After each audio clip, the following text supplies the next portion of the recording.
नमस्कार, मैं हूं अमृत शर्मा। आप देख रहे हैं STS टाइम्स। आरक्षण की मांग को लेकर मराठा आंदोलन ने फिर तेजी पकड़ ली है। मराठा आंदोलन ने आज मुंबई बंद पुकारा है। मुंबई के साथ साथ ठाणा, भिवंडी, कल्याण, रायगढ़, पनवेल और पूरे महाराष्ट्र में इस आंदोलन की झलक दिखाई दे रही है। आइए चलते आपको मैं ले चलता हूँ भिवंडी पर देखेंगे कि किस तरह से मराठा आंदोलन किया गया। और इस आंदोलन के दौरान भाजपा के विधायक महेश चोगले भी पहुंचे और मराठा आंदोलन को समर्थन दे डाला और मराठाओं को विश्वास दिलाया कि एक बार फिर से CM से बात कर इस पर कुछ ना कुछ रास्ता निकाला जाए। हालांकि ये जो पूरा मराठा आंदोलन की जो मांगे हैं, ये आरक्षण को लेकर ये मामला न्यायालय में है और न्यायालय जल्द ही इसके ऊपर विचार कर मराठाओं को न्याय देगी, ऐसा विश्वास जताया। पूर्ण महाराष्ट्रात मराठी क्रांती लोक मोर्चा ठोक मोर्चा आहे। त्या ठोक मोर्चाबद्दल काय बोलणार का? आज पनवेल, मुंबई, ठाणा एकदम कडक बंद आहे। पहिल्यांदा या ठिकाणी सगळ्या मराठा समाजाच्या वतीने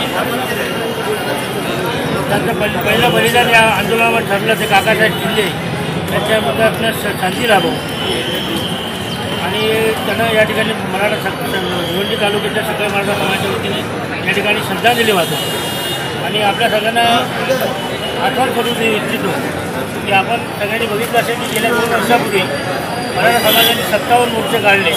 त्या भूतोना भविष्य ज्याचं संपूर्ण जगाने कौतुक केलं। शिस्तबद्ध कोणती जीवितहानी, कोणती मालमत्तेचं नुकसान न करता इथपर्यंत की ज्या मार्गावर मोर्चा गेला त्या मार्गावर स्वच्छता करण्यापर्यंत मराठा समाजाने अशा शिस्तबद्ध मोर्चे काढले आणि सरकारला जाणीव करून दिली की आम्ही मराठे रस्त्यावर उतरलो, आपण आमच्या आरक्षणाच्या विषयाची गंभीर दखल घ्यावी। परंतु अशा प्रकारे दखल न घेता गेली 2 वर्ष फडणवीस सरकार या ठिकाणी वेळ काढूपणा करत आहे आणि तो वेळ काढून कोर्टाकडे बोट दाखवून वेळ काढूपणा चाललेला असताना ही दिशाभूल करण्याचं काम माननीय मुख्यमंत्री करत आणि वेळ काढायचं त्याला काय माहीत नाही।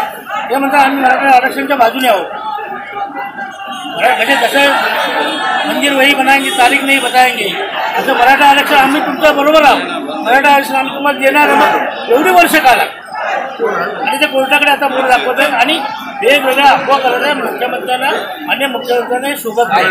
आपण 4 दिवसापूर्वी ऐकलं असेल माननीय मुख्यमंत्री असे म्हणले की मी पंढरपूरला जाणार नाही कारण मराठा बांधव त्या ठिकाणी साप सोडणार आहे। पण मी माननीय मुख्यमंत्र्यांना सांगू इच्छितो की आपल्याला कल्पना नसेल तर वारीमध्ये आमचा बाप आहे आणि पोरगा आंदोलनामध्ये आहे, त्यामुळे त्या पोरगा बापावर काही साप सोडू शकत नाही। तर अशी विचित्र विधानं करून महाराष्ट्र मुख्यमंत्री मराठा समाजाचा अपमान करत आहे। इथपर्यंत त्यांनी म्हटलं की हे मावळेच असू शकत नाही, तुम्हाला मावळे ठरवण्याचा अधिकार माननीय मुख्यमंत्र्यांना नाही आहे। त्याच्यापुढे जाऊन सांगेन माननीय मुख्यमंत्र्यांनी त्यांचा इतिहास तपासावा।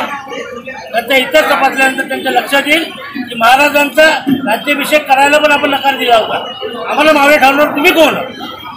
आम्ही मराठा आरक्षण घेतल्याशिवाय या ठिकाणी महाराष्ट्राचा थांबणार नाही।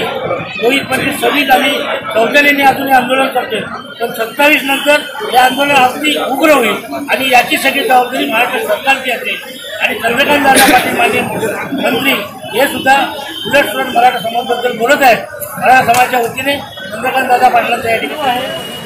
ठरल्याप्रमाणे आपलं ठिय्या आंदोलन होतं आणि ते आपलं चालू शिस्तीमध्ये चालू आहे आणि असताना आपण सगळे मोठ्या संख्येने या ठिकाणी उपस्थित आहोत आणि आपलं आंदोलन यशस्वी होत असताना त्याला कोणतंही गालबोट लागू नये ही माझ्या संपूर्ण मराठा समाज त्यांच्या सगळ्या कार्यकर्त्यांना मी सांगू इच्छितो का मी आपल्या बरोबर आहे म्हणून मी आपल्याकडे आलो। मी काही कुठल्या स्वार्थासाठी नाही आलो।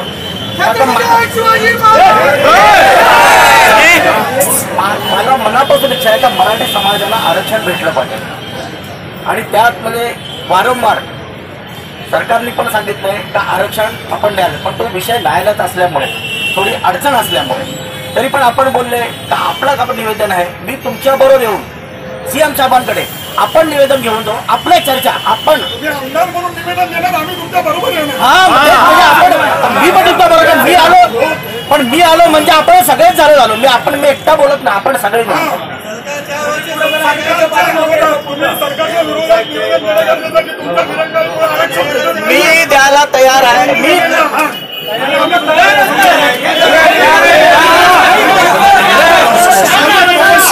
त्यांनी माझ्याबरोबर यावं, परंतु मी आपल्या सर्वांच्या साक्षीने आमदार साहेबांना एक विनंती करतो की आरक्षण आम्हाला मिळणार आम्ही ते का सोडणार नाही, परंतु सरकारने जाहीर केलेली 72,000ची भरती त्याला ताबडतोब स्थगिती देण्यासाठी आपण प्रयत्न करावा.